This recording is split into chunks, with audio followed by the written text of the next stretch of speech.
I'm Glauber Assis. I have a PhD in sociology. I'm also a psychedelic dad and co-founder of the Psychedelic Parenthood Community, PPC. And today I'm here with my friend Emily Sinclair. She has a PhD in anthropology. She's also a psychedelic mom and education program coordinator at PPC.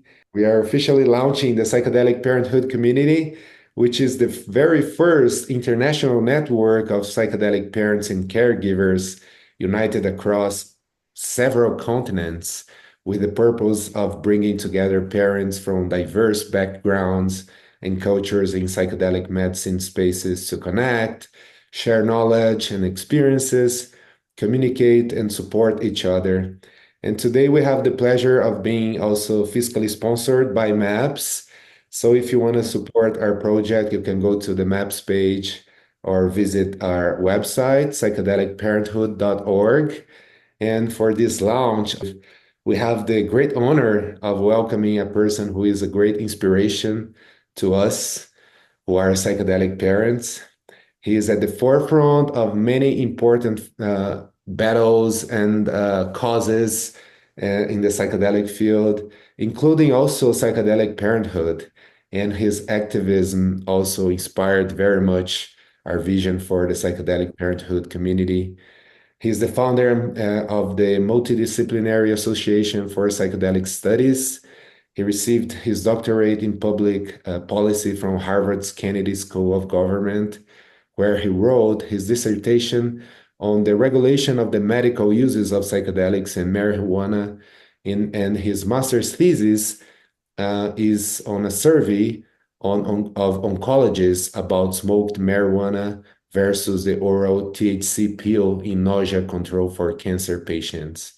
His undergraduate thesis at New College of Florida was a 25-year follow-up to the classic Good Friday experiment, which evaluated the potential of psychedelic drugs to catalyze religious experiences. He also conducted a 34-year follow-up study to Timothy Leary's Concord Prison Experiment and also studied with Dr. Stanislav Grof and was among the first to be certified as a holotropic breathwork practitioner. His professional goal is to help develop legal contexts for the beneficial uses of psychedelics and marijuana, primarily as prescription medicines, but also for personal growth for otherwise healthy people, and eventually to become a legally licensed psychedelic therapist. So, welcome, Rick Dobley. Thank you very much for being with us today. Thank you for reading my entire bio there. The part you missed is that I have another sentence about I have living here in Boston with three empty rooms from children that have gone off to in their 20s, and gone off to college and live on their own. So I'm Yeah, also that's a amazing. self-elected. Thank you very much. Actually, this was part of the very first question we have. Oh, So, we all know you and your activism and your beautiful and important work in the psychedelic field, but we still don't know your background as a father. So, can you oh, tell us a little bit about your journey as a father and also a psychedelic dad? yes, I'd love to. So first off, I think we need to say that I'm a late bloomer. I mature slowly. So, and it's been difficult to try to, sort out what I want to do in my life. So I didn't get married for the very first and only time until I was 1 month short of 40. And our first child was not born until after I was 41. And then we had three children in 4 years. So I'm sort of late coming to parenthood compared to a lot of people, but it felt like the right time for me. And I would not have wanted to do it any sooner. Now, one of the things that was clear is that because my work is so much involved with psychedelics and marijuana, that I would um, want to explain it to my children what I was doing about psychedelics, and also because there's so much propaganda, negative information that you get in schools. My kids went through the DARE program, which is drug abuse resistance education run by police, completely biased. So I felt that I had to educate them early before they would start getting all these negative messages from society. Mhm. But what I also found when they were very little and reading them bedtime stories with my wife, that children want to hear the same story over and over and over. They really like it. And so for the parent, it gets kind of repetitive and boring. So what I would tend to do then is I would smoke marijuana before I would read bedtime stories. And so I felt that the marijuana and parenthood went together great. And my kids, when they were little, we didn't even tell them at the time that marijuana was illegal. Later, it became legal in Massachusetts for both medical and recreational. So they just took it as a normal thing. And one of the other parts is I'm Jewish, and we would read the Jewish prayers on Friday night. And one of the prayers is a prayer over the wine. Mm. So it's praising God for creating the fruit of the vine. And I would add the fruit of the vine and the bud of the plant. And it was pretty hilarious that our youngest child, after growing up in this way, when she went to college, she went home for a friend of hers visit, and they were on Friday night, and they were Jewish, and they said these prayers, and they ended up with Blessed our Lord, Lord of the universe, who's created the fruit of the vine. They all stopped. She went on to say, and the bud of the plant. And they all looked at her like, "What are you doing?" And she said, "I thought that's part of the prayer." She thought that that part was in the actual prayer book. So it was really hilarious for her to be looking at her friends' parents and others, and to be blessing the marijuana, and for them to say that's not in the official Jewish prayer book. We just added that. So from a very early age, they really understood, just that they associated marijuana with bedtime stories. Mhm. But they thought nothing of it. As they got a little bit older, we started saying, well, it's kind of at the time it's illegal outside of the house, and we have different views inside and outside, and then as they were growing up, that we talked to them all the time about, or not all the time, but a lot of time about what my work was and why psychedelics were important and why we were trying to study them in therapy and all these different kind of bits of education. So I thought that was really, really important. But one of the things that I remember very much about my childhood is that I was a bar mitzvah at age 13. I'm the oldest of four kids. And I had this idea that this rite of passage that has been used for thousands of years was somehow going to change me, that I was going to grow, that there would be some spiritual elements to it in my inner life. A lot of times you spend time in Hebrew school learning Hebrew and learning to read from the Torah and learning, about that. But I thought that this was going to be some kind of transformation and that there would be some kind of message from God or something. Just you're a child and you're thinking. And I had no older siblings to tell me that it was different for them. So I just remember this incredible emptiness, waking up the next morning after my bar mitzvah was over and realizing that nothing had shifted internally. There was no connection with spirituality. There was no questioning, who am I? Where do I fit in? You know, am I more of a man now after my bar mitzvah? None of that happened.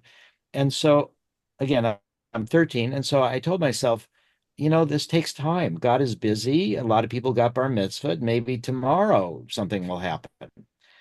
And then tomorrow, the next day, nothing happened. And then nothing happened again. And then now it's a whole week later, and it's the next Saturday, um, where bar mitzvahs take place, and all these new people got bar mitzvahed. And then nothing. I just realized that if God had a list, I had fallen off the list because there was so many new people that were going to be at the top of the list.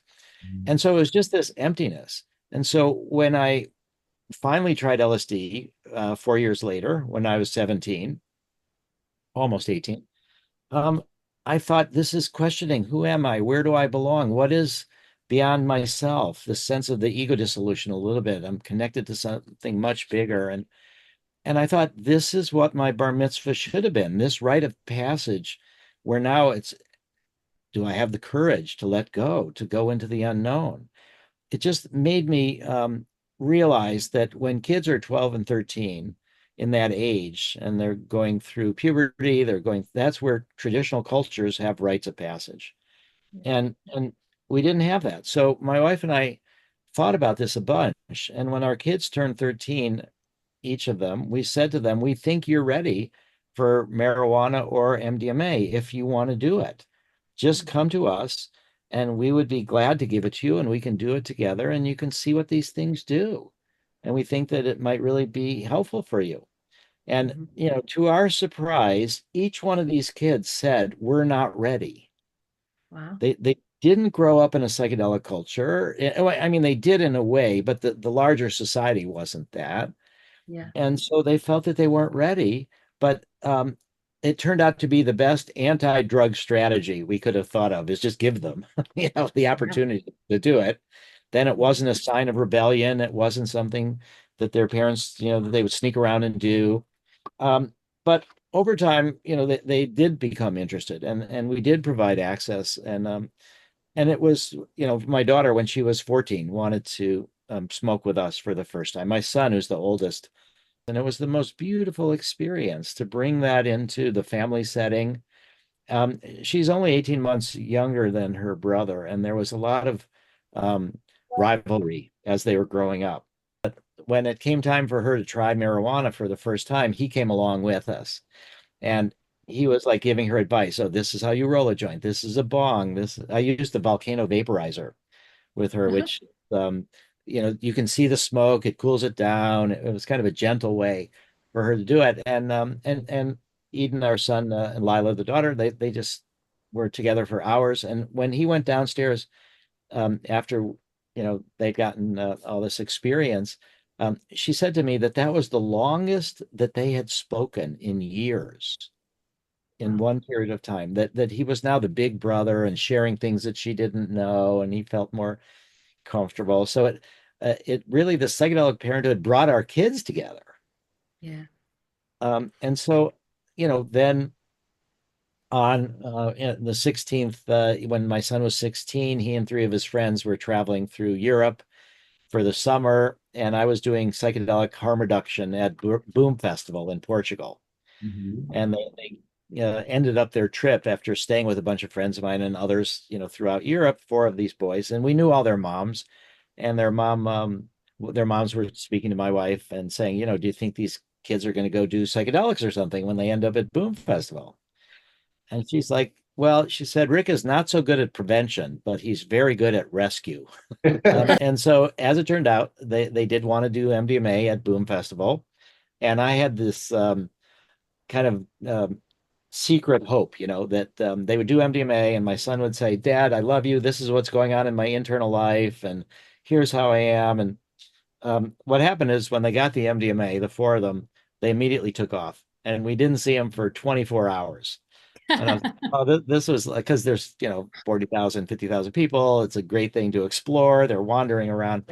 But finally he comes back. And I think, okay, now he's going to tell me how much he loves me and how much, here's what his internal life is. None of that happened. But what he said was beautiful. He said, Dad, now I understand why you want to make this into a medicine. Wow. Hmm. It was really touching, Hmm. and so each of my kids have done psychedelics with themselves, with their friends. They experiment with microdosing. I think they all have a pretty healthy relationship with Hmm. psychedelics. And I felt that it brought us together, and that in a way, this idea of being honest with your kids and sharing with them, it happens in ayahuasca communities, it happens in the Native American church. But in America, there's just this incredible divide between parents often scared to talk to their children for fear of being exposed. And um, so I think that the drug war has got in between parents educating their children the way they want to. And that's one of the Hmm. worst parts of the drug war when it comes into your home and impacts how you speak to your children. And and this is the last thing I'll say of this section, is that a lot of people are not aware that in America, 23 states in the United States, there's a nationwide prohibition against use of alcohol by minors. And, by minors, we mean under 21. Not 23 states have a parental override. Means that if you can give alcohol to your children if you want to, and it's not against the law. Now, that's not all the states, but around half the states where you can do that. And I think that's the way I think that regulation should be for psychedelics in the future, to be very clear that we want the families to be able to educate their children however they see fit. And whether it's to tell them never to do this, or to be honest with them, or to share it with them, or to not share it with them, that should be something that's in the parents, not the government.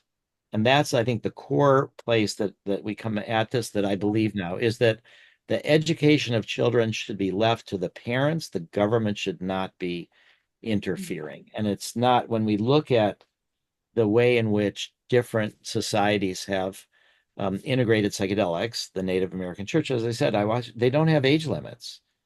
So Yeah. I think that we've got the whole wrong system Mhm. in the United States right now. I think, can I just, one thing I think that comes out so much from that is how what you're saying there, and your example showing is, if we're open with children and we actually introduce them even to psychedelics, then they're less likely to end up abusing these substances or others, right? Um, I think so. so And yeah, and they're also less likely to just rely on information from their friends. They're yeah, more likely to get information from their parents, which is often more reliable.